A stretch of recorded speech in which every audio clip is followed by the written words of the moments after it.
শার্লিন চিন্তায় বিরক্ত হচ্ছে। এতক্ষণ লাগে একটা মানুষের আসতে। সে কখন থেকে এখানে বসে আছে।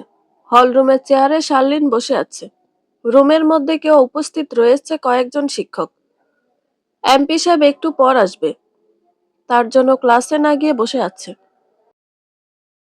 তার ক্লাস করাতে অন্য একজন শিক্ষক গিয়েছে। আজ সকাল থেকে সূর্যের দেখা নেই। কুয়াশার চাদরে মুড়িয়ে আছে চারপাশটা। সকলের গায়ে শীতের পোশাক। শার্লিন গায়ে চাদর জড়িয়েছে। এমপি সাহেব উপস্থিত হলো এবং শার্লিন বাহিরে জারুল ফুল গাছটার নিচে উপস্থিত হতে বলে। শার্লিন গুটি গুটি পায়ে সেখানে উপস্থিত হয়।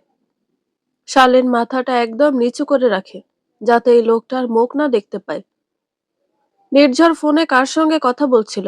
মূলত কারো সঙ্গে কথা বলছিল না। শার্লিনের সামনে নার্ভাস ফিল করছে। সেটা তাকে বুঝতে দেবে না। তার জন্য কানে ফোন নিয়ে মিথ্যা কথা বলার অ্যাক্টিং। কেউ কি জানে? মানে এমপি সাহেব ভয় পাচ্ছে। সেটাও একটা মেয়েকে। জনগণ জানলে তার মান সম্মান শেষ। দূরে দাঁড়িয়ে বাবলু এসব দেখে হাসছে। তার পাশে গার্ডরা দাঁড়ানো। তাদের সকলের মুখে হাসি। নির্ঝর তাদের হাসি এখান থেকে দেখতে পাচ্ছে। মনে মনে বলল, একবার হাতের কাছে পাই, সব কয়টার হাসি ছুটিয়ে দিব। শার্লিন আর তার মধ্যে 2 হাত দূরত্ব। নির্ঝর গলা খাকারি দিয়ে শার্লিনের দিকে তীক্ষ্ণ দৃষ্টিতে তাকিয়ে বলল, কেমন আছেন? তার কেমন লাগছে কথাগুলো বলতে। শার্লিনের কপালে ভাঁজ পড়ে। লোকটা এই কথার জন্য তাকে ডেকেছে। সে মুখে যথাসম্ভব গম্ভীরতা এনে চোখের দৃষ্টি নিচের দিকে রেখে বলল, আলহামদুলিল্লাহ, ভালো আছি। নির্ঝর উসখুস করে ওঠে। হুট করে এভাবে কোনো মানুষের সঙ্গে কথা বলা যায়, যার সঙ্গে এমন ঘটনা ঘটেছে? কালকে তো ঠিক করেছিল মেয়েটাকে সে ভুলে যাবে। সে এবার একটু সিরিয়াস হয়ে বলল, অতীতের কাজের জন্য আমি ক্ষমা চাচ্ছি। সেদিন আপনার আর আমার সঙ্গে যা ঘটেছে সম্পূর্ণটা ভুল ছিল। সেই বিয়েতে আমাদের দুইজনের কোনো মতামত ছিল না। তারপর হুট করে আমার মনে হলো সম্পর্ক টেনে নিয়ে কোনো লাভ নেই, যেখানে আমরা আগে থেকে পরিচিত নয়। তার জন্য ক্ষমা চাচ্ছিলাম। ক্ষমা করবেন মিস শার্লিন। শার্লিন চুপ করে কথাগুলো শুনল। মনে মনে কথাগুলোকে রিপিট করলো। এখানে অবশ্য কারোই দোষ ছিল না। সময়ের সাথে শার্লিন সেটা বুঝতে পেরেছে। দুইজনেই পরিস্থিতি শিকার ছিল। শার্লিন দৃষ্টি নত রেখে দীর্ঘশ্বাস ছেড়ে বলল, যে ঘটনা অনেক বছর আগে ঘটেছে, এটাকে বর্তমানে নিয়ে এসে লাভ নেই। এখানে আমাদের কারোই হাত ছিল না। আপনার কোনো দোষ ছিল না। অনেক আগেই তার জন্য ক্ষমা করে দিয়েছি। নির্ঝর মুচকি হাসল। এতদিনে চিন্তা কিছুটা কমেছে। এবার সাহস পেল আসল কথাটা বলার। তবে সে দেখছে শার্লিন এখন পর্যন্ত তার দিকে সরাসরি দৃষ্টিতে তাকায়নি। সে অনেক খুশি মনে প্রস্তাব দিল, আমি একটা কথা বলবো, আপনি কি মনে করবেন জানি না। আমি চেয়েছিলাম পুরনো সম্পর্কটাকে জোড়া লাগাতে। আপনি যদি মতামত দিতেন। শার্লিনের বুকের মধ্যে হুট করে কেঁপে ওঠে। লোকটা কি বলছে সে তো কোনো খেলনা জিনিস না। ইচ্ছে করলে একবার খেলবে, আবার ছুঁড়ে ফেলবে। শার্লিন সহসা প্রতিবাদী কণ্ঠে বলল, মিস্টার, আপনি এতক্ষণ যত কথা বলছিলেন সব সঠিক ছিল, তবে এখনকার কথাটা ভুল বললেন। একবার কোনো জিনিস ভেঙে গেলে জোড়া লাগে না। আপনি মনে হয় জানেন না, এটা অসম্ভব। নির্ঝর জানতো এরকম উত্তর আসবে। সে আগে থেকে কথার উত্তরটা প্রস্তুতি রেখেছে। সে এক পা এগিয়ে আসে। শার্লিন তাকে আগাতে দেখে 2 পা পিছিয়ে যায়। নির্ঝরের এটা দেখে হাসি আসলো। অনেকটা গম্ভীর দৃষ্টিতে তাকিয়ে বলল, আমি জানি যা করেছি ভুল করেছিলাম। আমাদের সম্পর্কটাকে সুযোগ দেওয়া উচিত ছিল। উচিত হয়নি তোমাকে ডিভোর্স দেওয়া। আমার দাদাভাই চাইছে তোমাকে নাত বউ করে ঘরে নিয়ে যেতে। তিনি জানেন না আমাদের মধ্যে ডিভোর্স হয়েছেন। শার্লিন এতক্ষণ অনেক ধৈর্য নিয়ে কথা বলছিল। এবার তার জিভ চেপে যায়। সে কিছুটা চেঁচিয়ে উঠল, আপনি নিজেকে ভাবেন কি, যখন যা চাইবেন তাই করবেন? যাকে ইচ্ছা হবে নিজের জীবনের সঙ্গে জড়াবেন, আবার ইচ্ছে হলে ছুঁড়ে ফেলবেন। আমি এই প্রস্তাবে রাজি নই। নির্ঝর তার রাগ দেখে রীতিমতো ভয় পেল। ভেবেছিল শার্লিন শান্তশিষ্ট মেয়ে। এখন দেখি তার উল্টো। শার্লিনের সঙ্গে সংসার করলে কপালে দুঃখ আছে। বউয়ের রাগ ভাঙাতে ভাঙাতে তার দিন যাবে। কপালে বউয়ের হাতের রান্না জুটবে কিনা সেটাই সন্দেহের বিষয়। এখনই তার গলা শুকিয়ে আসছে। সে নিজেকে যথেষ্ট শান্ত রেখে গম্ভীর হয়ে বলল, দেখো তুমি আমার প্রস্তাব মেনে নাও, নইলে এর ফলাফল ভালো হবে না। তাই যত তাড়াতাড়ি মানবে সেটাই ভালো।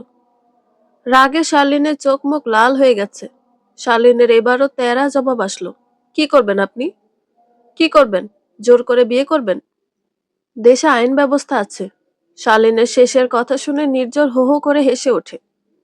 তারপরে বলল, আমি যে আইনের লোক সেটা তুমি ভুলে গেছো? সিরিয়াসলি এত রাগ তোমার? দেখতে ভীষণ ভদ্র মনে হয়। শার্লিনের কাছে মনে হলো সামনে দাঁড়ানো লোকটা প্রচন্ড অহংকারী এবং জেদি।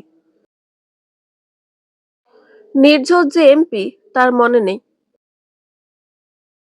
আইনের কাছে যে ন্যায্য বিচার পাবে না আগে থেকেই বুঝে গেল। মাথা ঠান্ডা করে ভাবে, সেও কোনো অংশে কম নয়। যাওয়ার আগে থ্রেট দিল মহামান্য এমপি সাহেবকে, আমি আর আগের মতো নেই যে অতীতের মতো জোর করে কেউ বিয়ে দিতে পারবে। তখনকার পরিস্থিতি আলাদা ছিল। সকলে মিলে জোর করে বিয়ে দিয়েছে। আমার আব্বা সেদিন যদি প্রতিবাদ করত, আমার রুমে আপনাকে থাকতে দিয়েছে। ক্ষণিকের জন্য ভুল বোঝাবুঝি হয় আমাদের মধ্যে। আব্বার কথা কেউ কানে তুলতে চায়নি। শার্লিন হাঁপিয়ে গেছে কথাগুলো বলতে। একটু থেমে জোরে নিঃশ্বাস নিয়ে আবার বলে, যখন আমাদের বিয়ে হলো আপনার উচিত ছিল আমার সম্মান রক্ষা করা, অথচ আপনি বিয়ের আসরে রেখে গেছেন। 3 মাস পর ডিভোর্স দিয়েছেন। এসব এখন অতীত। 7 বছর পর এসেছেন আবার পুরনো সম্পর্ককে জোড়া লাগাতে। আপনি বোঝার চেষ্টা করেন, এটা হতে পারে না। আমি নিজে রাজি নই এ সম্পর্কে। কথাগুলো বলে শার্লিন গট গট পায়ে হেঁটে চলল। নির্ঝরের কানে শার্লিনের কথাগুলো স্পষ্ট পাচ্ছে। এই কথার মধ্যে কত কষ্ট লুকিয়ে আছে। শার্লিনের কথাগুলো বলার সময় চোখে মুখের ওপর কষ্ট লেপ্টেছিল। সে অতীতে মেয়েটাকে ভীষণ কষ্ট দিয়ে ফেলেছে। সেই দুঃখ কোনোদিন ভুলতে পারবে না। নির্ঝর আকাশের দিকে তাকিয়ে বলল, আগের কষ্ট দূর করতে পারবো না, কিন্তু বর্তমান আর ভবিষ্যতে পৃথিবীর সব সুখ তোমার কাছে এনে দেব। তার কথা হাওয়ায় মিলিয়ে গেল। শীতের কুয়াশার মধ্যে দেখা মেলে পূর্ণ সূর্য মামাকে। শার্লিন স্কুলের প্রধান শিক্ষকের কাছ থেকে ছুটি নিয়েছে। প্রধান শিক্ষক এর কারণ জানতে চাইলে বলেছে শরীর খারাপ লাগছে। তিনি ছুটি দিলেন। সারা রাস্তা শার্লিন কেঁদেছে। নাসিমা অসময়ে মেয়েকে বাড়ি ফিরতে দেখে অবাক হলেন। তিনি চমকে জিজ্ঞেস করলেন, এত তাড়াতাড়ি বাড়ি আসলি? শরীর খারাপ লাগছে? কি হয়েছে? মাথা ব্যথা করছে। হঠাৎ মেয়ের দিকে চোখ পড়তে তিনি আঁতকে বলেন, শার্লিন, তোর চোখ মুখ ফোলা কেন? তুই কান্না করেছিস? না আম্মা, মাথা ব্যথার জন্য এমন হয়েছে। নাসিমার কথাটা বিশ্বাস হলো না। তবুও বলেন, আচ্ছা তুই কিছুক্ষণ বিশ্রাম নে, তারপর গোসল করে নিস, দেখবি ভালো লাগবে। শার্লিন কোনো মতে জবাব দেয়, আচ্ছা, বলে রুমে এসে দরজা আটকে ফ্লোরে বসে পড়ল। কাঁধের ব্যাগটা ছুঁড়ে বিছানায় ফেললো। তারপর কাঁদতে লাগলো। ঘড়ির কাঁটা 10টার ঘরে। শীতকালে দিন ছোট হয়, রাত বড় হয়। গ্রামের রাত 10টা মানে সকলেই ঘুম দিয়েছে। কুয়াশায় আচ্ছন্ন আকাশে চাঁদ স্পষ্ট না। দূরের ঝোপঝাড় থেকে শিয়ালের ডাক শোনাচ্ছে। পরিবেশ ভীষণ থমথমে এবং কোলাহল মুক্ত। এমন নিস্তব্ধ পরিবেশও নির্ঝর নিদ্রাহীন চোখে বারান্দায় দাঁড়ানো। তার চোখে দৃষ্টি খোলা আকাশ পানে। মনে হাজার চিন্তার পাহাড়। অতীতের ভুল তাকে কুরে কুরে খাচ্ছে। শার্লিনের আজকের কথাগুলো স্পষ্ট মনে রয়েছে। বোঝা যাচ্ছে নিজে বিয়েতে ইচ্ছুক না। তার নির্ঝরের প্রতি ভীষণ অনীহা। অতীতের ভুল ক্ষমা করবে না।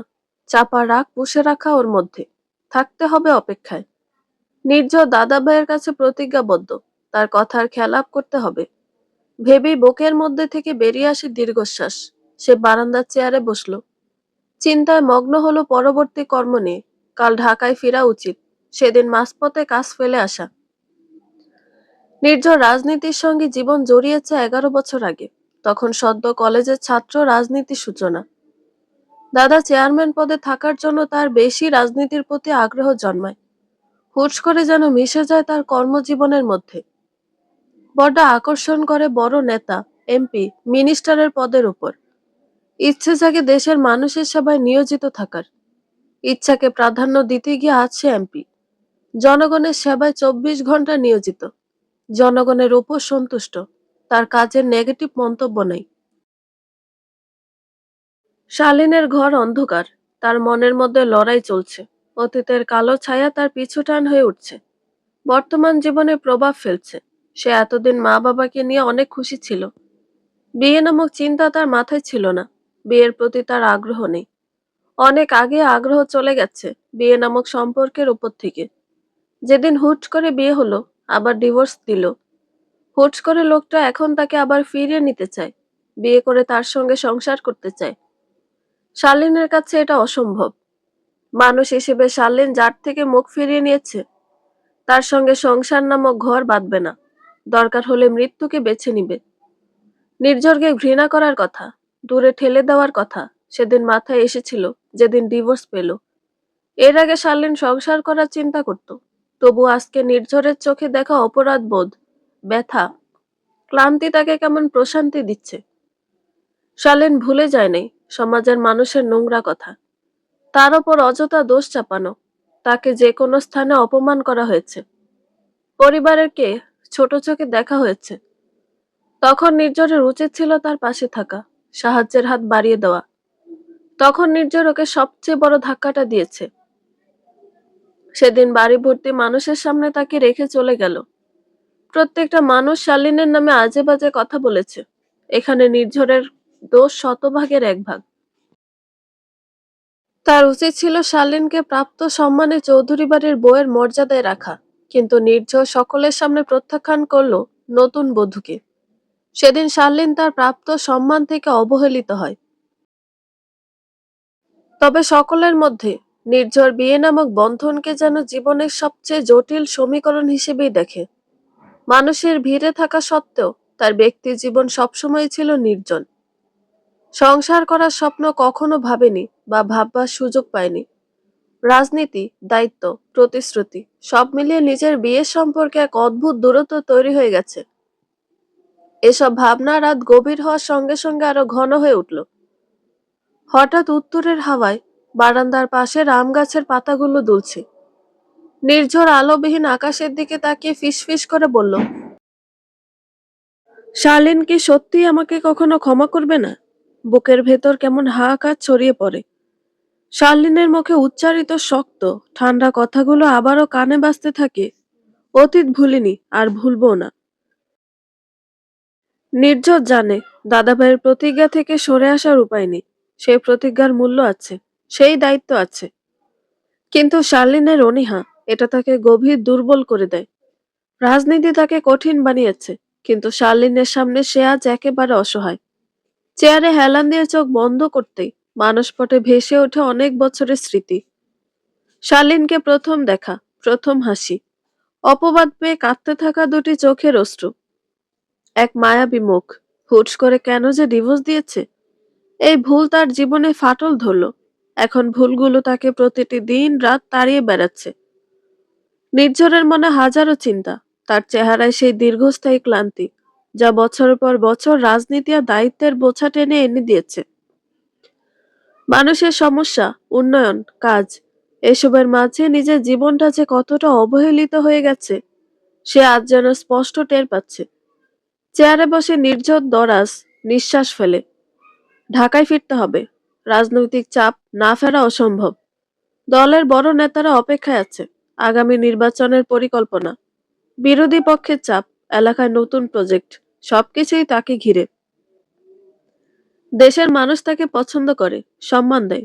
কিন্তু শালীন, একজন নারী যে একদিন তাকে হয়তো বিশ্বাস করেছিল, সেই নারী এখন সবচেয়ে কঠোর।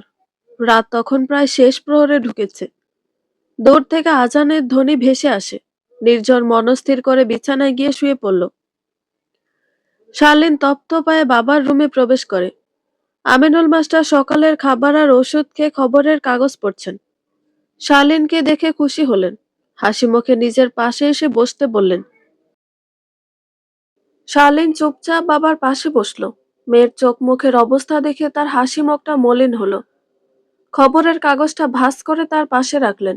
তিনি শান্ত কণ্ঠে জিজ্ঞেস করলেন, শালীন মা, তোমার মন খারাপ? শালীন মাথা নাড়িয়ে বলল, না বাবা। ভদ্রলোক অস্থির হয়ে বললেন, তুমি কি আমার উপরে নারাজ? শালীন আশ্চর্য হয়ে বলল, বাবা, একথা কখন বললাম? তোমার প্রতি কেন নারাজ হব? তিনি দীর্ঘশ্বাস ফেলে বলেন, এই যে সংসারের সমস্ত দায়িত্ব তোমার কাঁধে তুলে বেকার বসে বসে খাচ্ছি। এর চেয়ে বড় কিছু হতে পারে? আমার কি উচিত নয় তোমায় সাহায্য করা?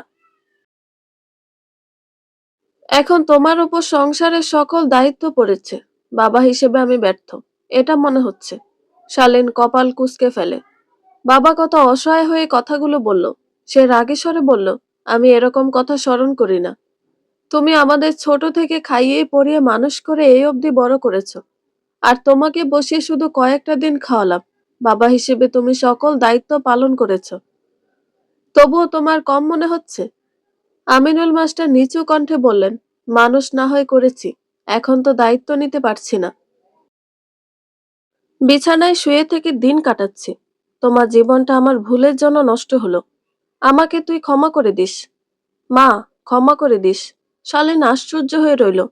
বাবার হাত ধরে বলল, বাবা, তুমি নিজের ওপর দোষ চাপাচ্ছ কেন? যা হয়েছে ভাগ্যে, আল্লাহ তাআলা লিখেছিলেন। এখানে তোমার দোষ কোথায়? তোমাদের হাত ধরে হাঁটতে শিখলাম, পুরো পৃথিবীকে জানতে পারলাম। ছোটবেলা থেকে কোলে পিঠে মানুষ করলে, এই অবধি লেখাপড়া করিয়েছ। এরপর বলছো তুমি আমার জন্য কিছু করনি। মারে, সময়ের সাথে সবকিছু ফিকে হয়ে যায়। আমার মনে হচ্ছে আমি তোর কাছে বোঝা। সারা দিন বিছানায় পড়ে থাকি। চার দেয়ালের মধ্যে বন্দি হয়ে এই কয় বছর কাটছে। বাইরের খোলা আকাশের নিচে কত দিন দাঁড়াই না, তা বলতে পারিস? নিজের কাছে নিজেকে বিরক্ত লাগছে। সেখানে তোর কাছে অসম্ভব না। শার্লিন দীর্ঘশ্বাস ফেলে বলে, বাবা, তুমি হচ্ছে আমার সবকিছুর সমাধান। এখন যদি এমন কথা বলো, আমি কার কাছে যাব? এরকম চিন্তা করো না। তোমার মেয়ের কাছে তুমি ঠিক আগের মতো আছো। আমি তোমাকে মাকে ভীষণ ভালোবাসি, ভীষণ ভালোবাসি। আমিনুল মাস্টারের চোখে পানি দেখা গেল। তার ছোট্ট মেয়েটা এখন তাকে বুঝতে পারে, বোঝাতে পারে, কত সুন্দর বুঝিয়ে কথা বলতে পারে, কত বড় হয়ে গেল। শুধু মেয়েটার বিয়ের কথা ভাবতে বুক চিরে দীর্ঘশ্বাস বেরিয়ে আসে। মেয়েটার কি কখনো বিয়ে হবে না? নতুন করে সংসার করবে না? সারা জীবন কি তাদের দেখবে? সে তো এমনটা চায়নি। চেয়েছে দুই মেয়ে যাতে সুখে সংসার করে। বড় মেয়ে আল্লাহর রহমতে সুখে আছে। খোদা কেন ছোট মেয়েটার ভাগ্যে এমন লিখল? তিনি মেয়ের মাথায় হাত বুলিয়ে দিয়ে বলেন, মারে, আল্লাহ যেন পৃথিবীর সব সুখ তোর কপালে লিখে দেয়। আমি মরার আগে যেন তোর সব সুখ দেখে যাই। আল্লাহর কাছে চাইবো আমার দুই মেয়ে যেন সুখে থাকে।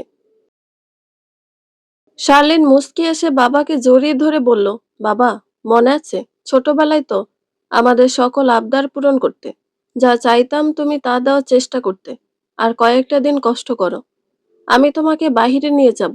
তুমিও খোলা আকাশের নিচে দাঁড়াবে। একটু অপেক্ষা করো। জেসমিন, আমার রূপ কোথায়? আফনান কিছুক্ষণ আগে অফিস থেকে ফিরেছে। অফিসের পোশাক বদলে ফ্রেশ হয়ে বিছানায় শুয়ে জেসমিনের কাছে জিজ্ঞেস করে।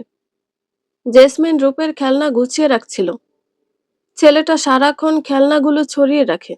তার প্রশ্নের উত্তর দেয়, ও আম্মার সাথে কিছুক্ষণ আগে নিচতলায় গিয়েছে, নতুন ভাড়াটিয়াদের বাসায়। আরেকটু পরে এসে পড়বে। ওর জন্য কেক নিয়ে এসেছি। জেসমিন কোমরে হাত দিয়ে জিজ্ঞেস করে, তুমি আবার চকলেট এনেছ? আফনান ঘাবড়ে যায়। তার বউটা বড্ড চালাক, না দেখেও সবকিছু বুঝে ফেলে। ছেলেকে চকলেট খেতে দিতে চায় না। ইতিমধ্যে ছেলের কয়েকটা দাঁত পোকায় ধরেছে। চকলেট খেলে আরো পোকা হবে। তবুও ছেলেদের আবদারের কাছে তাকে হার মানতে হয়। আফনান কপাল কুঁচকে বলল, না, আমি কোনো চকলেট আনি নাই, কেক এনেছি। তোমাকে আমি বিশ্বাস করি না। এত বছর সংসার করে এই কথা বলছো? ভাবতেই অবাক লাগছে। যখন বিশ্বাস করো না, তাহলে কিভাবে এত বছর সংসার করলে? বলে আফনান প্রশ্নবোধক দৃষ্টিতে তাকায়। জেসমিনের কপাল চাপড়াতে ইচ্ছে করছে। সে বলল, কি? আর লোকটা বুঝলো কি? জেসমিন কপালে হাত দিয়ে বলল, হায় রে কপাল, কোন কথার সঙ্গে কোন কথা মিলাচ্ছে? আমি বলেছি তুমি ছেলের জন্য চকলেট আনো নাই, সেই কথা বিশ্বাস করি না। আর তুমি বুঝলে কি? আফনান ফুঁস করে শ্বাস ফেলে বলল, উফ, এই কথা! চলো না বউ, একটু রোমান্স করি।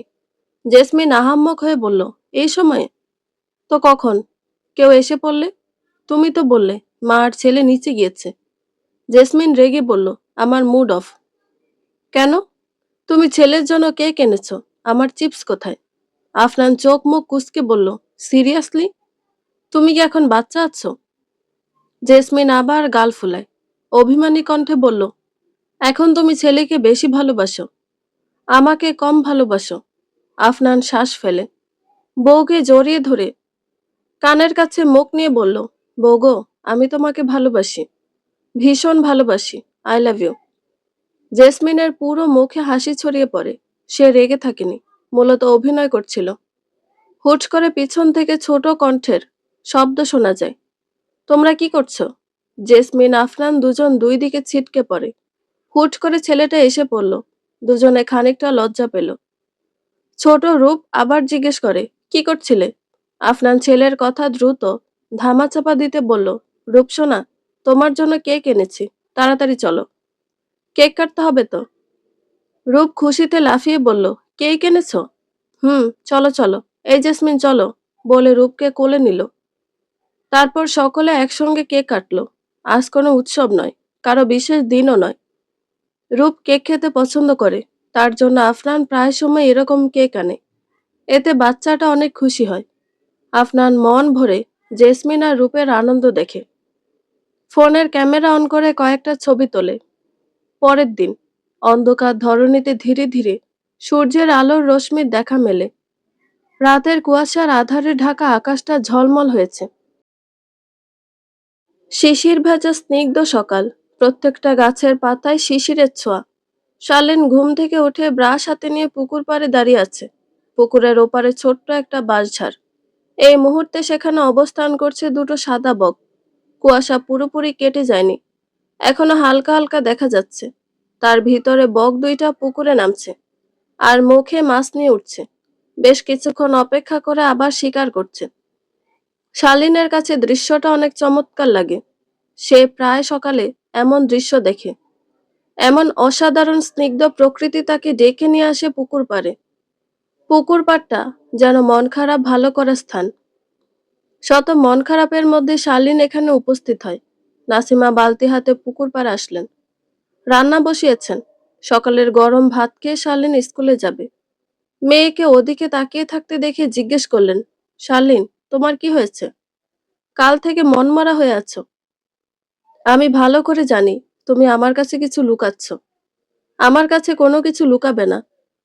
আমি কিছু না জেনেও তোমার মন পড়তে পারি, তাই নিজের কাছে কোনো কথা লুকিয়ে রেখো না। বলে তিনি পুকুরে সিঁড়িতে নামেন। শালীন পুকুর পাড়ে সিঁড়িতে বসা ছিল। মায়ের কথা শুনে একবার মুখ তুলে তাকায়। তারপর পানির দিকে দৃষ্টি নিবদ্ধ করে বলল, সেরকম কিছু হয়নি।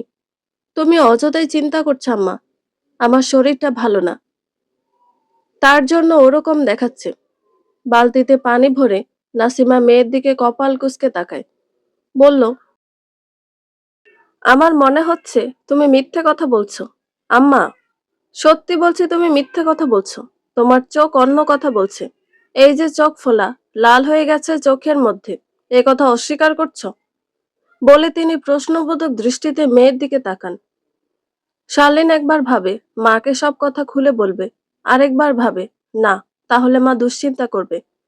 শালীন মুখ ধুয়ে মায়ের সাথে হাঁটতে হাঁটতে উত্তর দেয়, আম্মা, সেরকম চিন্তার বিষয় না।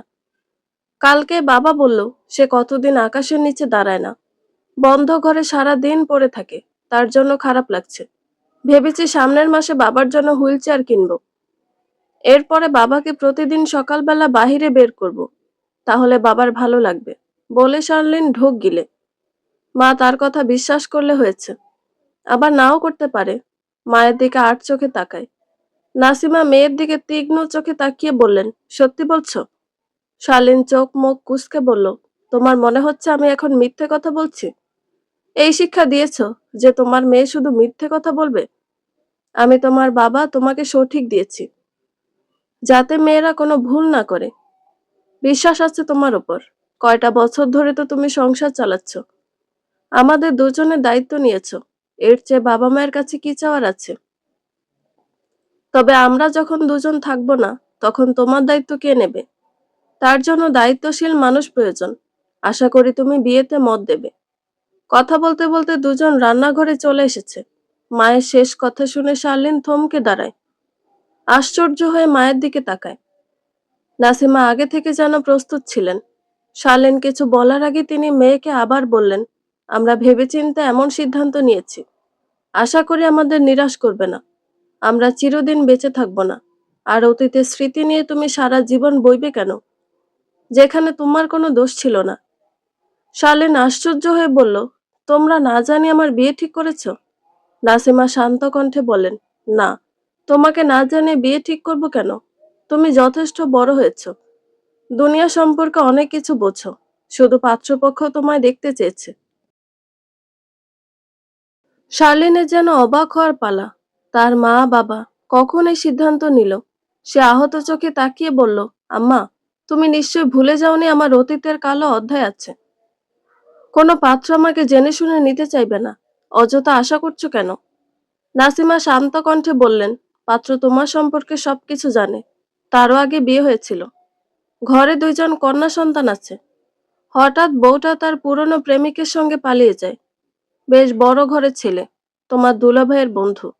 সে তোমার সম্পর্কে সবকিছু জেনে শুনে তারপর বিয়ের প্রস্তাব পাঠিয়েছে। শালীনের রাগ লাগছে। ছেলের আগে বিয়ে আছে সেই নিয়ে তার আগ্রহ নেই। মানুষের জীবনের অতীত থাকতে পারে, তবে তার এই মুহূর্তে বিয়ে করার একদম আগ্রহ নেই। কথাটা মাকে বোঝাবে কি করে? সে রাগী গলায় বলল, আম্মা, আমি এই মুহূর্তে বিয়ে করতে চাচ্ছি না। তুমি ওনাকে না করে দাও। নাসিমা জানতেন তার মেয়ে বিয়েতে রাজি হবে না। তিনি শক্ত কণ্ঠে বললেন, তোমার কথা আমি মানতে পারছি না। সারা জীবন একা একা তো চলবে না। তাহলে আমি বিয়ে না করলে তুমি আমাকে জোর করবে? অবশ্যই। তুমি দেখতে পাচ্ছ না, শেষ বয়সে তোমার বাবা আর আমি একে অপরের সাহায্য করে যাচ্ছি। দুজন দুজনকে ভালো রাখার চেষ্টা করছি। বেঁচে থাকতে মানুষের জীবনের সঙ্গীর প্রয়োজন। আমি তোমাদের ছেড়ে কোথাও যাব না। কথাটা কান খুলে শুনে রাখো। আমি বিয়ে করতে চাই না। তুমি এখন অতীতকে নিয়ে পড়ে আছো। নাসিমা মেয়েকে জিজ্ঞেস করলেন। শালীন চোখ বন্ধ করে বলল, সেটা ভুলে যাওয়ার মতো জিনিস? নাসিমা দীর্ঘশ্বাস ফেলে বললেন, মা, তাহলে তোমার সে অধ্যায়টা আমরা মুছে দিতে পারবো না। যদি মুছে দিতে পারতাম, তাহলে তোমায় সুখী করে রাখতাম। তোমাদের দুই বোনের জন্মের পর থেকে সব সময় তোমরা খুশি থাকো, ভালো থাকো, সেটাই চেয়েছি। আজও চাইছি। তুমি মা বাবার কথা ফেলো না। তোমার ভালোর জন্যই চাইছি। শালীনের চোখ থেকে 2 ফোঁটা অশ্রু গড়িয়ে পড়ে। সে দ্রুত মুছে বলল, তোমাদের থেকে দূরে পাঠাতে চাইছো? কে দেখভাল করবে তোমাদের আমি চলে গেলে? এই কথা ভাবলে তোমার নানা কোনো দিন আমাকে বিয়ে দিত না। তার একমাত্র মেয়ে ছিলাম। দেখভাল করার জন্য কে ছিল না? আমার আম্মা পর্যন্ত না, সেও বেঁচে থেকেছে। আমাদেরও দিন চলে যাবে। শালীন ঘরে যেতে যেতে বলল, তোমরা যা ইচ্ছে করো, আমাকে এরকম ফালতু ঝামেলার মধ্যে জড়াবে না।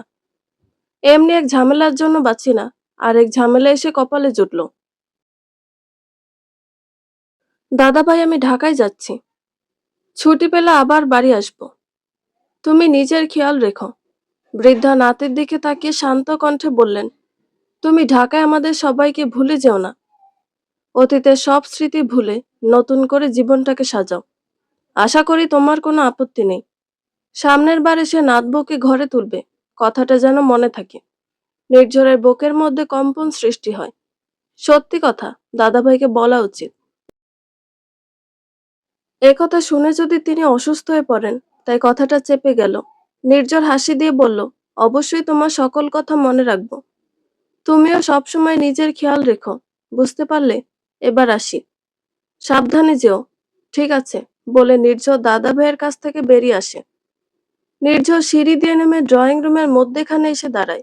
ফুল অভিমানী কণ্ঠে বলে, তুমি এসে আবার চলে যাচ্ছ? মাত্র 2টা দিন থাকলে। নির্ঝর মুচকি এসে বলল, ফুল, তুমি রাগ করে থেকো না। আমি পরের বার এসে অনেক দিন থাকবো। কথা দিচ্ছ? প্রমিস করছি। এরপর এসে বেশি দিন থাকবো। ফুল খুশি হয়ে যায়। তার ছোট চাচ্চু কথা দিয়েছে, অবশ্যই কথা রাখবে। ছোট চাচি নির্ঝরের কাছে এগিয়ে আসে। নির্ঝর মলিন মুখে বলে, ছোট আম্মা, রাগ করবে না প্লিজ। এরপর থেকে সবসময় বাড়ি আসবো। না বাবা, আমি রাগ করিনি। তুমি সাবধানে যেও। ঢাকায় যে আগের মতো ভুলে যেও না। সে আগের মতো কোনো ভুল আর হবে না। তুমি নিশ্চিন্তে থাকো, আসছি। এরপর সকলের কাছ থেকে বিদায় নিয়ে চলে যায়। যুথি কিছুটা অনুভূতিহীন চোখে তার দিকে তাকিয়েছিল। কিশোরী বয়সে এই পুরুষটাকে সে ভীষণ ভালোবেসেছিল। সেসব আবেগের কথা। আবেগ দিয়ে তো কিছু চলে না। বাস্তবে সে এখন অন্যের ঘরণী। সে কথা ভেবে মাত্র মুচকি হাসল। এরপর কেটে যায় সপ্তাহখানেক। জেসমিন, আফনান, রূপ আমিনুল মাস্টারের বাড়ি আসছে। সকাল সকাল শার্লিনকে ফোন দিয়ে জানায়, আম্মা, বড় আপা ফোন করেছে, আর একটু পর রওনা হবে। দুলাভাইও আসছে। নাসিমা জেসমিন আসবে তাই খুশি হলেন। কতদিন নাতিকে দেখেন না। তিনি রান্নাঘরে গেলেন, রান্না করতে হবে। বাড়িতে যে মেহমান আসছে, তাদের সঙ্গে আরেকজন বিশেষ মেহমান আসবে। তবে সে আর 2 দিন পর আসবে, সে কথা শার্লিন জানে না। শার্লিন বাবার ঘরে আসে। আমিনুল বড় মেয়ের আসার খবর শুনে অনেক খুশি হয়েছেন। নাতি আসলে বাড়িটাকে মাতিয়ে রাখে। নাতির সঙ্গে খেলাধুলা, গল্প গুজব করেন। বাবা, বড় আপা আসছে। আমিনুল মাস্টার হাসি মুখে জিজ্ঞেস করেন, ওরা কখন আসবে? আসতে দুপুর হবে। আজকে তো তোর ছুটি, আয় আমার সঙ্গে কিছুক্ষণ গল্প করবি। কয়েকদিন ধরে তোকে মনমরা দেখছি। শালীন বাবার পাশে বসে বলল, আমি ঠিক আছি। তুমি শুধু চিন্তা করছো। মারে, চিন্তা কি সাধে করি? তোকে ভালো পাত্রের হাতে তুলে দিতে পারলে আমরা দুইজন নিশ্চিন্তে দুনিয়া ছাড়তে পারবো। মুহূর্তে শালীনের মুখটা মলিন হয়ে আসে। সে বর্তমান জীবনে কাউকে জড়াতে চায় না। একা থাকতে চায় সারা জীবন। কিন্তু বাবা মা তার পেছনে হাত ধুয়ে লেগেছে। বিয়ে করাবেন। শালীন অতীতকে ভুলতে পারে নাই। তবুও জীবনটা মানিয়ে নিতে হয়। কষ্ট ভুলে নিজের জন্য বাঁচতে হয়। সাময়িক কষ্টকে মনের মধ্যে পুষে রাখলে ধুকে ধুকে মরতে হবে। এই যে এত বছর ধরে কলঙ্কিত হয়ে সমাজে বাস করছে, আগে পিছে লোকে কত কথা বলে, সামনেও কটু কথা শোনাতে দ্বিধাবোধ করে না। অথচ একসময় তারা সকলে গ্রাম জুড়ে সুনাম করত। আজকের দিনটা মেঘলা। মেঘের কারণে সূর্যের আলো পড়ছে না। ঠান্ডা ঠান্ডা বাতাস বইছে। খোলা জানালা দিয়ে রুমের ভেতর সেই বাতাস ঢুকছে। শার্লিন জানালার কাছে গিয়ে দাঁড়িয়ে বলল, বাবা, তোমাকে একটা কথা বলতে চাই। আমিনুল মাস্টার মেয়ের কথায় ভাবুক হলেন। মেয়ে কি এমন কথা বলবে? এই বিয়েতে কি রাজি নয়? তিনি চিন্তিত হয়ে জিজ্ঞেস করলেন, কি হয়েছে শার্লিন? তোমাকে এত চিন্তিত দেখাচ্ছে কেন? শার্লিন দীর্ঘ নিঃশ্বাস ফেলে আকাশপানে দৃষ্টি নিবদ্ধ করে বলল, বাবা, নতুন স্কুল নির্মাণের জন্য ঢাকা থেকে এমপি এসেছিল কিছুদিন আগে। সেই এমপি নির্ঝর চৌধুরী। সেটা আমি জানতাম না। তার সঙ্গে সেদিন দেখা হয়। এর পরের দিন তিনি আমার সঙ্গে কথা বলতে ডাকেন। এরপর বললেন, শার্লিন, এ পর্যায়ে থেমে যায়। আমিনুল মাস্টার মেয়ের দিকে আগ্রহ চোখে তাকিয়ে আছেন। কি বলেছে নির্ঝর চৌধুরী? তা আবার 7 বছর পর। শার্লিন চোখ বন্ধ করে মলিন গলায় বলল, বলছেন পুরনো সম্পর্কটা জুড়ে নিতে চান। নতুন করে আমায় বিয়ে করতে চায়। আমি এই মুহূর্তে এখন বিয়ে নামক সম্পর্কে জড়াতে চাই না। এখন তুমি সমাধান দাও। আমিনুল মাস্টার মনোযোগ দিয়ে সম্পূর্ণ কথা শুনলেন। অতীতে মেয়ের সঙ্গে ঘটে যাওয়া কিছু ঘটনা। তার যদি ক্ষমতা থাকতো, মুছে দিতেন। মেয়েটার বেজার মুখ তিনি দেখতে পারেন না। ছোট থেকে মেয়ের গায়ে একটা ফুলের আঁচড়ও তিনি লাগতে দিতেন না। অথচ মেয়েটা এখন সংসারের দায়িত্ব পালন করে। মেয়েটা কত চঞ্চল ছিল। বাবার কাছে এটা ওটা বায়না ধরত। আমিনুল মাস্টার মেয়েকে ইশারায় পাশে বসতে বলেন। শালীন তার পাশে বসতে তিনি গম্ভীর গলায় বলেন, মা, আমাদের জীবনে অনেক কিছু ঘটে যায়। চাইলেও তা বদলানো যায় না। এখন তুমি কি চাও?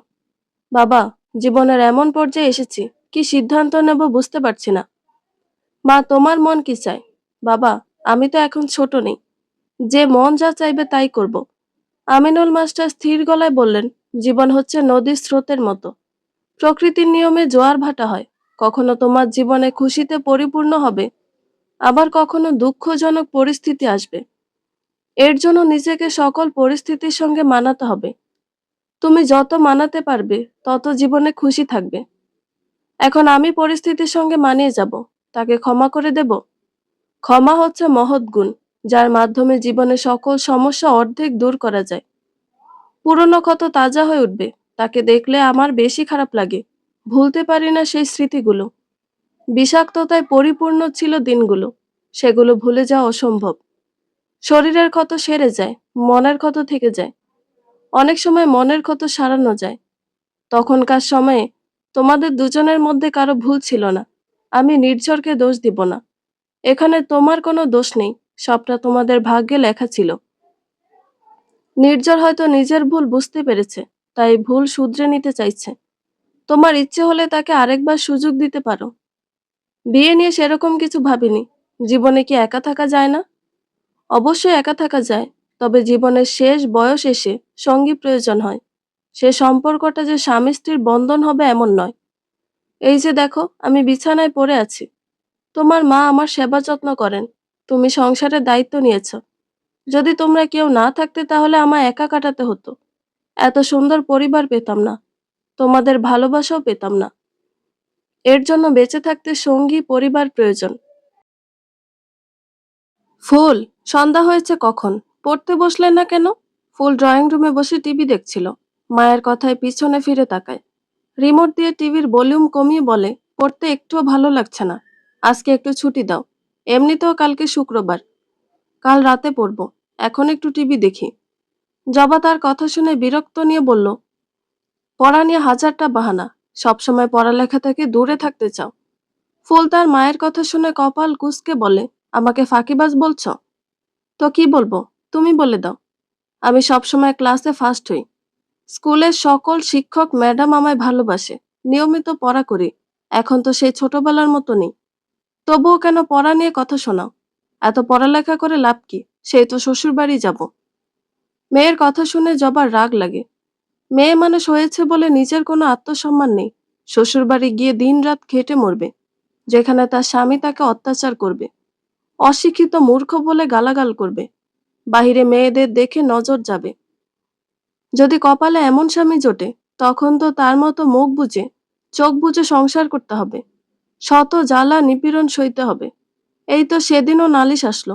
আসলাম নাকি কোন মেয়ের ওড়না ধরে টান মেরেছে, কুপ্রস্তাব দিয়েছে, তাকে অনেক বাজে বাজে কথা বলেছে।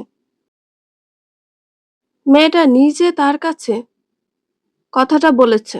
জবা রাগী গলায় বলল, যাতে কখনো পড়ালেখা না ছেড়ে দাও। লেখাপড়া করে নিজের পায়ে দাঁড়াও। অন্যের সামনে ছোট হয়ে না থাকতে হয়। এই জন্য সবসময় পড়ালেখা করতে বলি। শ্বশুর বাড়ি যাবে বলে লেখাপড়া করবে না, এমন কথা নয়। নিজের পরিচয় নিজেকে গড়তে হয়। তোমার ভালোর জন্য বলি। অন্যের কাছে নিজের মাথা নিচু করবে না, যাতে কারো দাসী হয়ে না থাকতে হয়। তাদের কথার মধ্যে সেখানে উপস্থিত হয় আসমা। শেষের কথাগুলো জবা জোরে জোরে বলেছে। ফুল মায়ের শেষের কথা শুনে টিভি অফ করে দিয়েছে। আসমা জবাকে জিজ্ঞেস করে, এত বড় স্পর্ধা তোমার? ফুলের সঙ্গে উঁচু গলায় কথা বলছো? এত বড় সাহস তোমায় কে দিয়েছে? জবা বিরক্ত হয়ে রাগী গলায় বলল, আমার মেয়ের সঙ্গে আমি যেভাবে ইচ্ছে কথা বলবো, তাতে আপনার কি? আসমা তার কথায় রেগে যায়। উঁচু গলায় বলল, কত বড় সাহস আমার মুখের ওপর তর্ক করছো? আজ আসলাম আসুক, তোমার ব্যবস্থা করব। জবা তার দিকে আঙুল তুলে বলল, আপনার ছেলে আসতে কি করতে পারেন আমিও তা দেখব। মা মেয়ের মাঝখানে কথা বলছেন। নিজের সন্তানকে সুশিক্ষা দিতে পারেননি। আমি আমার মেয়েকে শিক্ষা দিচ্ছি, সেটাও সহ্য হচ্ছে না। রাগে আসমা বাকরুদ্ধ। তাদের উচ্চস্বরে কথা শুনে ছোট চাচি আর ঈশানী ছুটে এসেছে। ফুল মায়ের রাগ দেখে ভয়ে কাঁপছে। আসমা জবার দিকে তেড়ে এলেন। ফকিন্নির বাচ্চা, তোকে আমার ছেলে কি দেখে বিয়ে করেছিল মাবুদ জানে। অশিক্ষিত মূর্খ, সামান্য মুচির মেয়ে হয়ে আমার মুখের ওপর তর্ক করিস। তোকে তো আর ছাড়বো না। ছোট চাচি তার সামনে বাধা হয়ে দাঁড়ালেন। বড় জায়ের দিকে বিরক্ত নিয়ে বলেন, কি অবস্থা বড় ভাবি? আপনি কি সব করছেন? পাগল হয়ে গিয়েছেন? বাবা মশাই শুনলে কি ভাববে বলুন তো? ঈশানী ভাবির কাছে এসে দাঁড়ায়। জিজ্ঞেস করে, কি হয়েছে ভাবি? তুমি বড় চাচির সাথে ঝগড়া করছো কেন? জবা তাকে কিছু না বলে রান্নাঘরে চলে যায়। আসমা রাগে বেশ কিছুক্ষণ অনেক কথা বললেন। তারপর নিজের রুমে চলে গেলেন। ফুল ভয় পেয়ে গেছে মায়ের এমন আচরণে। সে কখনো মাকে এরকম রাখতে দেখে নাই। ঈশানী ফুলের মাথায় হাত বুলিয়ে দিচ্ছে। তখনকার ঘটনায় মেয়েটা আপসেট হয়ে আছে। মাস্টার বাড়িতে আড্ডার আসর বসেছে। এই আসরের কেন্দ্রবিন্দু ছোট রূপ, যার চঞ্চলতা দুষ্টুমিতে মেতেছে সবাই। সব সময় চুপ হয়ে থাকা শার্লিন আজ অনেকটা হাসি খুশি। বিছানায় পড়ে থাকা আমিনুল মাস্টারের মনটা ফুরফুরে। অনেকদিন পর নাতিকে কাছে পেয়েছেন। সকলের মধ্যে আনন্দের আভাস। সবাই আমিনুল মাস্টারের রুমে বসে আছে। আমিনুল মাস্টার বিছানায় বসে আছেন। বিছানার ওপরে রূপ আর শার্লিন বসা। আর সামনে তিনটা চেয়ারের একটাতে জেসমিন, অপরটাতে আফনান, আর একটা চেয়ার নাসিমার জন্য খালি পড়ে আছে। নাসিমা সন্ধ্যার নাস্তা হিসেবে নুডলস আর দুধ চা করলো। সকলের জন্য চা নুডলস নিয়ে আসেন। রূপ তার নানা ভাইকে খুশি মনে বলছে, নানা ভাই, তুমি তো জানো না, আমার স্কুলে নিশান আছে। ও আমার ভালো বন্ধু। প্রতিদিন ওর টিফিন থেকে আমাকে খেতে দেয়। আমি আমার টিফিন থেকে ওকে খেতে দিই। সেদিনও আমার সঙ্গে ঝগড়া করেছে। আমি তুতুলের সঙ্গে মিশেছি বলে আমি ওর সাথে আড়ি করেছি। এখন তুমি বলো, আমি নিশান ছাড়া কারো সঙ্গে মিশতে পারবো না? আমিনুল মাস্টার নাতির কথা হেসে বললেন, নানা ভাই, নিশান হয়তো তোমাকে বেশি পছন্দ করে, তাই অন্য কারো সঙ্গে মিশেছো সেটা মানতে পারেনি। তাই হয়তো ঝগড়া করেছে। তবে ওর উচিত হয়নি ঝগড়া করা। আমাদের সকলের সঙ্গে বন্ধুত্ব করা উচিত। হুম, ও তো সেটা জানে না। শালীন মনোযোগ দিয়ে দুজনের কথা শোনে।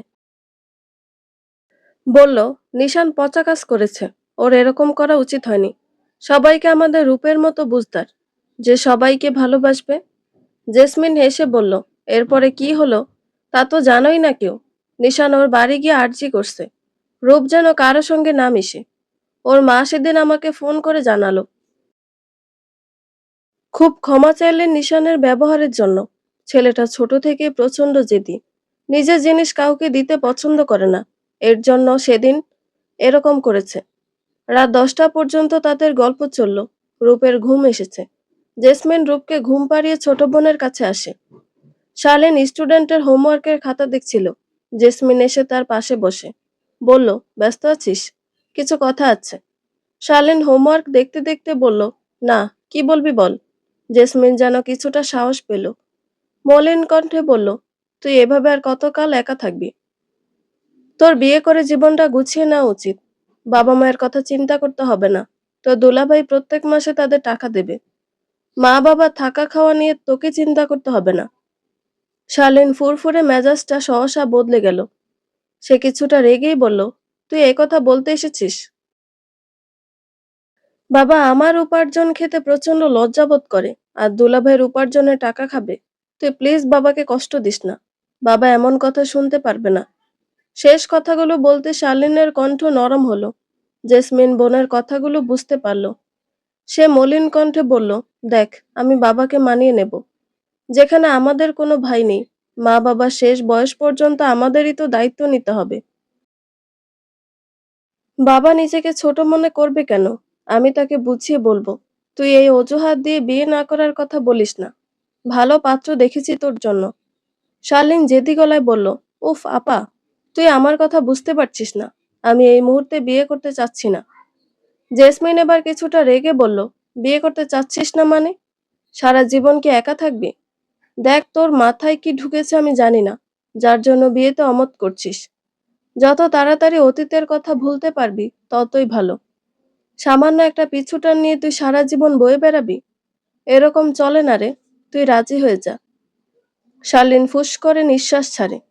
ভালো করে বুঝতে পেরেছে, মা বাবা আপা সবাই তাকে বিয়ে করানোর জন্য উঠে পড়ে লেগেছে। বড় আপার কথা শুনে বুঝলো,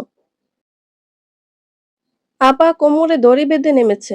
যে করে হোক এবার তার বিয়েটা দিয়ে ছাড়বে। শার্লিন জেসমিনের কাছে নির্ঝরের বলা কথা বলে দেয়। জেসমিন সেসব কথা শুনে চুপ করে বসে রয়। তার মুখ দিয়ে কোনো শব্দ বের হচ্ছে না। শার্লিন তার চুপ করা দেখে ভেবে নেয়, হয়তো আপা কিছু বলবে না। কিন্তু তার ধারণাকে মিথ্যে করে অনেকক্ষণ ভেবেচিন্তে জেসমিন ঠান্ডা গলায় বলল, শার্লিন, তোকে একটা কথা বলি। আমার কথায় তুই কিছু মনে করিস না। অত ভনিতা না করে সরাসরি বলো। বিরক্ত লাগছে এসব বিষয় নিয়ে আলোচনা করতে। জেসমিন গম্ভীর কণ্ঠে বলল, জানি না লোকটা কি উদ্দেশ্যে তোকে আবার ফিরিয়ে নিতে চাইছে। আমার মনে হয় তোর একবার সুযোগ দেওয়া উচিত। শালিনী অবাক হয়ে বলল, আপা, তুই অন্তত বাবার মতো আমাকে ওই লোকটার সঙ্গে সম্পর্কটা জুড়তে বলিস না। ওসব কথা ভাবলে আমার পুরনো কষ্টের কথা মনে পড়ে। তবুও লোকটাকে একবার সুযোগ দিতে। যদি নিজের ভুল শুধরাতে চায়, এখন তোর বিষয়। নিজে যেটা ভালো মনে করবে সেটাই করো। আসছি আমি। কথাগুলো বলে জেসমিন নিজের ঘরে চলে যায়। শার্লিন কিছুক্ষণ চুপ করে বসে থাকে। বিয়ে বিয়ে ঝামেলাটা একদম ভালো লাগছে না। সবাই যে কেন তাকে বিয়ে নিয়ে জোর করে সেটাই বুঝতে পারে না। আবার ওই লোকটাকে ক্ষমা করা, উফ, এসব কথা ভাবতে ভাবতে তার মাথা ধরে যাচ্ছে। সে লাইট অফ করে বিছানায় কম্বল গায়ে দিয়ে শুয়ে পড়ে। নাসিমা তাকে ভাত খেতে ডাকলেও মাথা ব্যথার অজুহাতে মাকে পাঠিয়ে দিল। কিছুই তার ভালো লাগছে না। কালকে রাতে আসমা আর জবাব ঝগড়া করার জন্য সকাল থেকে চৌধুরী বাড়ির পরিবেশ থমথমে। ব্যাপারটা বাড়ির পুরুষেরা কেউ জানে না। ব্যবসার কাজে তাদের চৌধুরী বাড়ির বাহিরে গিয়েছেন। শুধু বৃদ্ধ তরিকুল চৌধুরী আর তুহিন চৌধুরী বাড়িতে আছেন। আসলাম কাল রাতে বাড়িতে ফেরেনি। ঘড়িতে সকাল 7টা বাজে। সদর দরজা দিয়ে আসলাম বাড়িতে ঢুকছে। ড্রয়িং রুমের এক কোণায় দাঁড়িয়েছিলেন আসমা। ছেলেকে দেখে তিনি দ্রুত সামনে আসেন। মেয়েকে কান্না সুরে ছেলেকে বলে ওঠেন, আসলাম, তোর বউ আমার গায়ে হাত তুলতে চেয়েছে। কাল আমার সঙ্গে অনেক বাজে ব্যবহার করেছে। সকলের সামনে আমাকে অপমান করেছে। তুই যদি এর কোনো বিচার না করিস, তাহলে আমি বাড়ি ছেড়ে চলে যাব। আসলাম কথা শুনে বেশ আশ্চর্য হয়। জবাকে সবসময় নম্র ভদ্র মেয়ে হিসেবেই জানে। আসলাম যতবার জবার গায়ে হাত তুলেছে, কোনো দিনও মেয়েটা টু শব্দ করেনি। সবসময় চুপচাপ কেঁদেছে। জবার এরকম আচরণ সে বিশ্বাস করতে পারল না। সে মাকে প্রত্যুত্তরে বলল, কি বলছো, তোমার মাথা ঠিক আছে? ও কখনো এরকম করেনি। আসমা আশ্চর্য হলেন ছেলের কথায়। তবে একটু পরে তিনি চেঁচিয়ে বললেন, ও, এখন বইয়ের আঁচল ধরে থাকবি? মা তোর সঙ্গে মিথ্যে কথা বলছে, এটাই বলতে চাচ্ছিস? আসলাম বরাবর মায়ের ভক্ত। কারণ নির্ঝরের বাবা তার আপন বাবা নয়, সবসময় পর ভেবে এসেছে। সে বিরক্ত নিয়ে মাকে বলল, উফ, সে কথা কখন বললাম। তুমি চিন্তা করো না, আমি ওর ব্যবস্থা করছি। ওর এত সাহস কিভাবে আসলো যে তোমার সঙ্গে মুখে মুখে তর্ক করে? আজ আমি ওর মুখ ভেঙে দেব। আসলাম নিজের ঘরে চলল। রান্নাঘরে সকালে নাস্তা বানাচ্ছিলেন। লাইলুর মনটা নিমিষে খারাপ হয়ে গেল। আজকে জবার কপালে দুঃখ আছে। আসমাও ছেলের পিছনে গেলেন। লাইলু তাদের কর্মকাণ্ড দেখে দ্রুত পায়ে স্বামীর ঘরে ছুটলেন। ফুল আজকে স্কুলে যায়নি। তার মনটা একদম ভালো না। কালকে মা আর দাদির ঝগড়া দেখে জবা চুপচাপ মেয়ের পাশে বসে আছে। হুট করে আসলাম রুমের মধ্যে ঢুকে জবার চুলের মুঠি শক্ত করে ধরে ফুলের পাশ থেকে বিছানা থেকে নামিয়ে ফেলে। বিষয়টা এত তাড়াতাড়ি ঘটেছে, ফুল জবা কেউ কিছু বুঝতে পারেনি। চুলে ব্যথা পেয়ে জবা মৃদু আর্তনাদ করে ওঠে। তবে আসলাম যেন থেমে থাকলো না। চুলের মুঠি ছাড়া দিয়ে ঠাস করে চর বসিয়ে দেয় জবার গালে। জবার ঠোঁটের কোণা থেকে রক্ত বেরিয়ে আসে। ফুল ফুফিয়ে ওঠে বাবার কর্মকাণ্ডে। ফুল ভয়ে বাবা মায়ের দিকে যেতে পারছে না। আসমা দরজার বাইরে থেকে খুশি হয়ে যায়। আনন্দে মন নিয়ে নিজের রুমে গিয়ে বসে পড়ে। জবা কেঁদে ফেলে। আসলাম আগে যদি মারতো কেউ কখনো টের পায়নি। সবসময় চুপ থেকে মুখ বুজে সে সহ্য করেছে। কখনো নিজে থেকে প্রতিবাদ করে নাই। বাড়ির কাউকে কখনো এ বিষয়ে জানায় নাই। এর মধ্যে লাইলু আর তুহিন চৌধুরী আসলামের কর্মকাণ্ড দেখে। তুহিন চৌধুরী রেগে যায়। ঠাস করে চর বসিয়ে দেয় আসলামের গালে। আসলাম রাগে তার দিকে তাকায়। তুহিন চৌধুরী রেগে আসলামকে বললেন, অসভ্য বেয়াদব, ছোটবেলা থেকে এই শিক্ষা দিয়ে আমি তোমাকে বড় করেছি। নারীদেরকে সম্মান করতে এসে কথাটা তুমি মনে হয় ভুলে গিয়েছ। শেষ পর্যন্ত কিনা বাড়ির বউয়ের গায়ে হাত তুলেছ, সামান্য একটা ঝগড়া নিয়ে। মনে রাখো, আসমা যদি তোমার মা হয়ে থাকে, জবা তোমার স্ত্রী।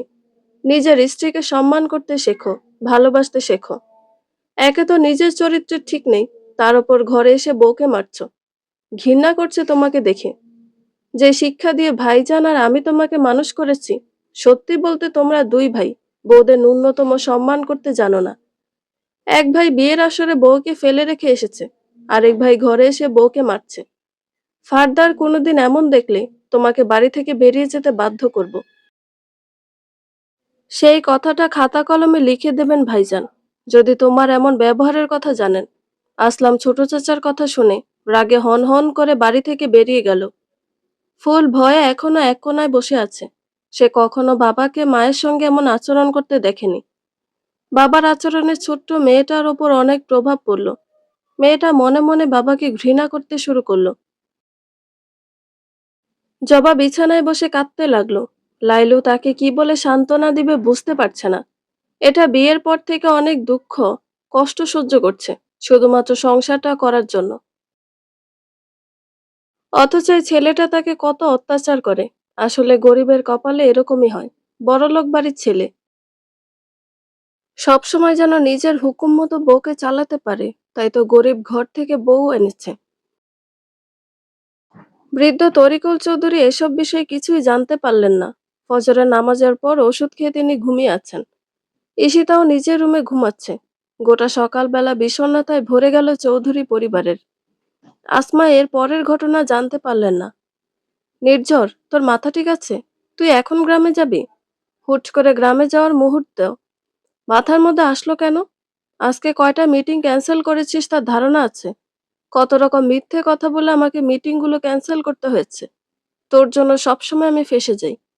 নির্ঝরের বেডরুমে ঢুকে প্রশ্ন করে বাবলু। নির্ঝর তখন তৈরি হতে ব্যস্ত। গায়ে সাদা চেক শার্ট, কালো ডেনিম প্যান্ট, চুলগুলো জেল দিয়ে ব্রাশ করছে। হাত ঘড়ি ফিটফাট হয়ে বাবুটি সাজলো। বাবলুর কথায় নির্ঝর যেন পাত্তা দিল না। এমন ভাব করলো বাবলুর কথা সে শোনেই নেই। বাবলু তার অবস্থা দেখে রেগে বলল, কি বলছি তুই শুনতে পাচ্ছিস না? কথাগুলো শুনেও না শোনার মতো ভান করছিস। তার ওপর গার্ড নিয়ে যাবি না। তোর ধারণা আছে নাজমুল কতটা ক্ষেপে আছে তোর ওপর? তার ওপর কেন সিকিউরিটি ছাড়া তুই একা যেতে চাচ্ছিস? তোর চিন্তায় আমি শেষ হয়ে যাব। নির্ঝর তেরা কণ্ঠে উত্তর দিল, তো মরে জানা। কে বলেছে আমার ওপর এত খবরদারি করতে? তার কথা শুনে বাবলু আশ্চর্য হয়ে জিজ্ঞেস করলো, তুই সত্যি আমাকে মরতে বলছিস? তবে মরার আগে আমার একটা আবদার আছে। তোর ছোট চাচাতো বোনটাকে বিয়ে করতে চাই, কিন্তু সাহস পাচ্ছি না। তোর ছোট চাচাকেই তো ভয় পাই। নির্ঝর তার কথা শুনে মুচকি হাসলো। তবে বাবলু দেখার আগে মুখটা গম্ভীর করে ফেলল। ড্রেসিং টেবিলের সামনে থেকে সরে আসে। দুই হাত পকেটে ঢুকিয়ে বলল, যেদিন আমার চাচার সামনে গিয়ে বলতে পারবি তুই তার মেয়েকে বিয়ে করতে চাস, সেদিনই ওকে বিয়ে করার স্বপ্ন দেখিস। আর একটা কথা, আমার পিছনে আসবি না। বাই। বাবলু ওর কথা শুনে দাঁড়িয়ে রইল। বেটা বিয়ে করার অফার দিল নাকি জমের মুখে দাঁড়াতে বলল?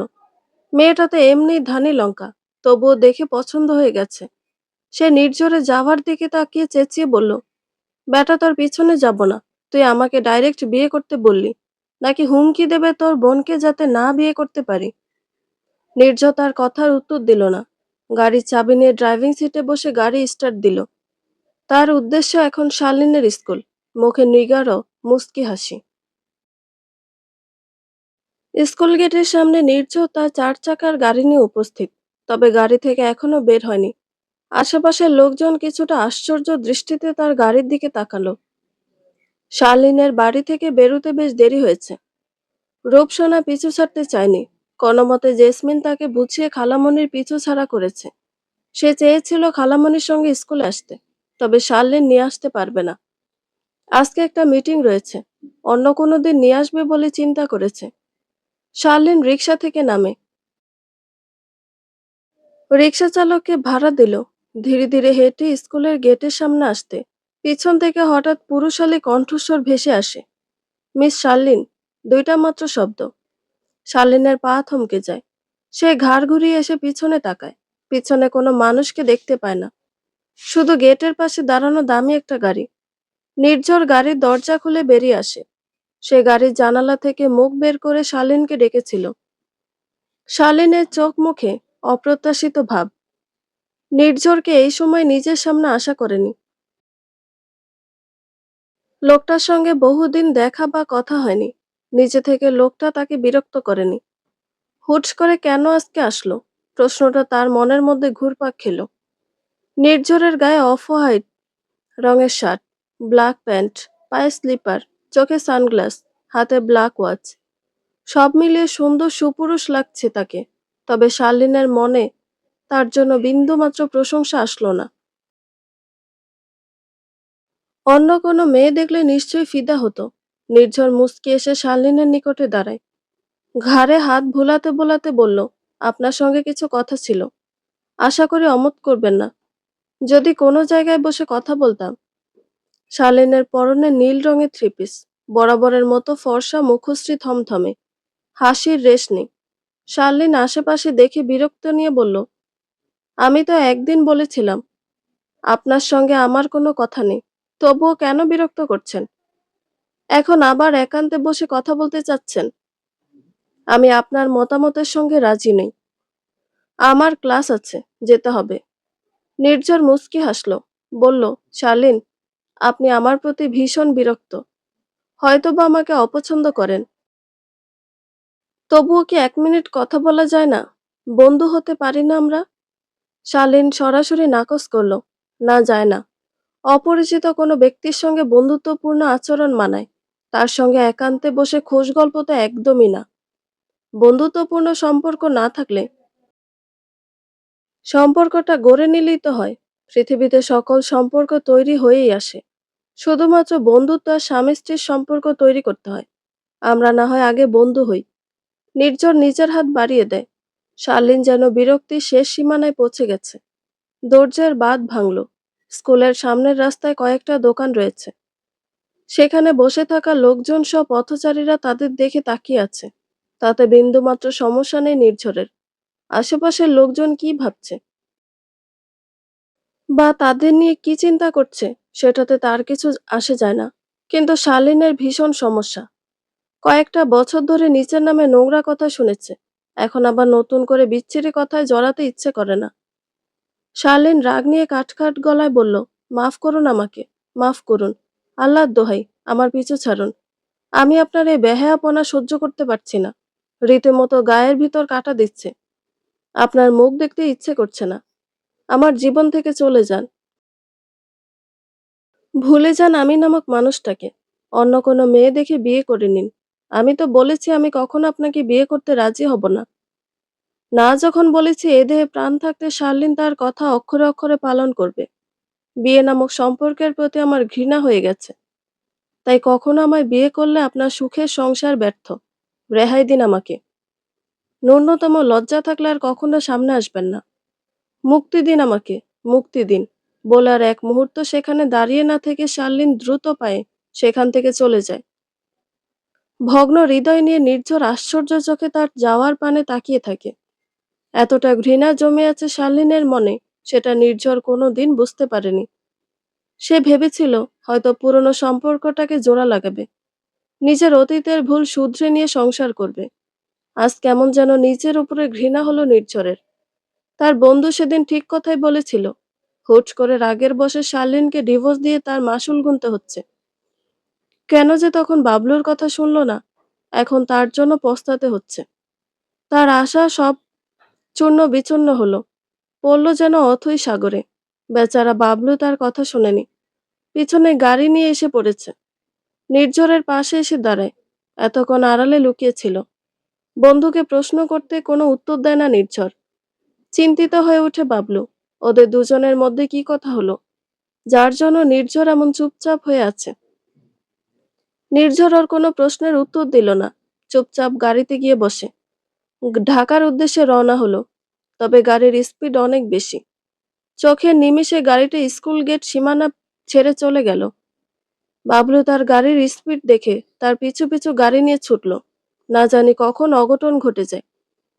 এই ছেলেটা নিজের ক্ষতি না করে শান্ত হবে না। নির্ঝর ক্ষিপ্ত মনে গাড়ি চালাচ্ছে, কোনো দিকে ধ্যান নেই। নিজের ওপরে ক্ষিপ্ত আছে। আজ তার বোকামির জন্য ভালোবাসার মানুষটিকে হারাতে হলো। ঢাকা থেকে এসে শার্লিনকে যেদিন প্রথম দেখেছিল, সেদিন অনেক ভালো লেগেছিল। জেসমিনের বিয়ের দাওয়াতে মেয়েটাকে হুড়পড়ির মতো লাগছিল। সে নিষ্পলক তাকিয়েছিল সেদিন। মনটা পিছলে পড়েছিল সেই সুন্দরী রমণীর ওপর। তবে হুট করে আকস্মিক তাদের বিয়ে হলো, সেটাও মানুষের নোংরা কথার মাধ্যমে। নির্ঝরের তখন মাথাটা বিগড়ে গিয়েছিল। হৃদয় থেকে মুছে গিয়েছিল তখনকার ভালো লাগার রেশ। অনুভূতি হয়েছিল তিক্ততার। তাই তো হুট করে ডিভোর্স লেটার পাঠিয়েছিল, রাগের বশে কোনো চিন্তা ভাবনা না করে। সে তো প্রায় ভুলে গিয়েছিল শার্লিন নামক নারীটিকে। তবে কোথাও যেন হৃদয়ে গুপ্ত ছিল নারীটির জন্য একটুখানি ভালোবাসা। সেদিন স্কুলের অনুষ্ঠানে শার্লিনকে দেখায় আবার সেই ভালো লাগা রূপান্তরিত হয়। অনেক কষ্টে নিজের মনকে বুঝিয়ে শার্লিনের মুখোমুখি হয়, যাতে সম্পর্কটা জোড়া লাগাতে পারে। তবে এই সম্পর্কে শার্লিনের বিন্দুমাত্র আগ্রহ নেই, শুধুমাত্র একতরফা চাওয়া নির্ঝরের হতে। নির্ঝর হুট করে গাড়ির নিয়ন্ত্রণ হারিয়ে ফেলে। একা একাই মর্জি মতো চলতে চাচ্ছে গাড়িটা।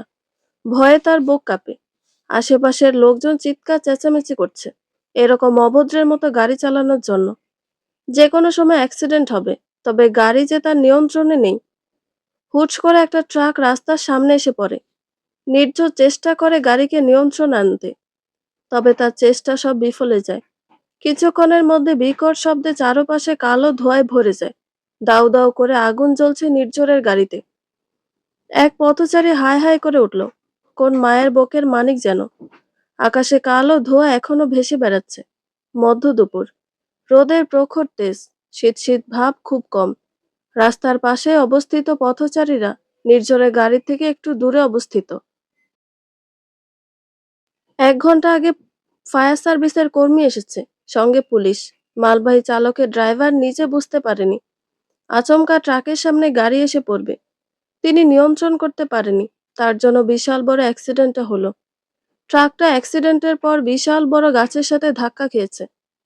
ড্রাইভার চালকের অবস্থা গুরুতর, মাথায় বেশ চোট পেয়েছেন।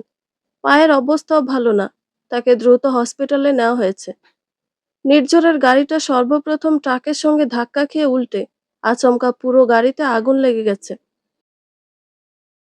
ফায়ার সার্ভিস নিরাপত্তা কর্মীরা গাড়ি থেকে কোনো মানুষ উদ্ধার করতে পারে নাই।